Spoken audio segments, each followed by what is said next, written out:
There are 6 options under the speed sensor drop-down box for E4OD and 4R100 transmissions.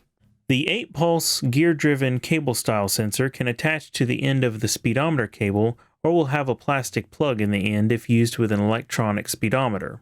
Transmissions made between 89 and 91 typically use this sensor.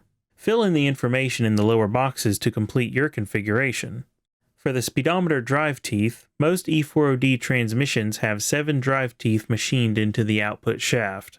92 and newer F-Series transmissions don't have mechanical speedometer provisions. They can be retrofitted but requires disassembly of the transmission and replacement of the output shaft.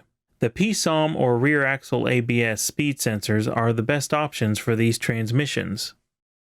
The Autometer and VDO sensors provide 16 pulses per speedometer cable revolution. These are usually Hall effect type units, so the Hall effect option should be selected. The speed sensor test checkbox at the very bottom should be disabled. This style sensor can be mounted to a transfer case or early extension housing with mechanical speedometer drive provisions. Use the pictures and descriptions to help you identify your sensor. The PSOM electronic speedometer option should be chosen for 92 and newer E and F series programmable electronic speedometers. The output shaft speed sensor option can be used in 98 and later 4R100 transmissions. The custom speed sensor option can be used for non-standard or custom fabricated speed sensors on the output shaft, drive shaft, or rear axle.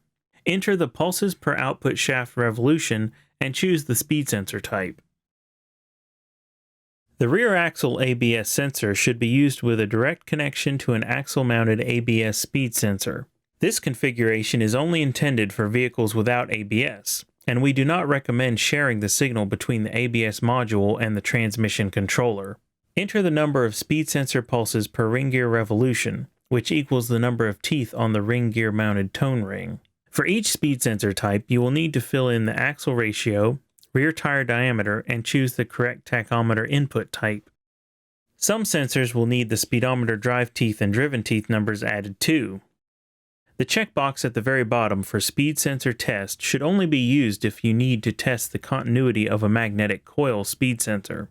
This test is done when the vehicle is stopped or there is no speed signal. Uncheck the box if using an electronic signal or false errors will be detected.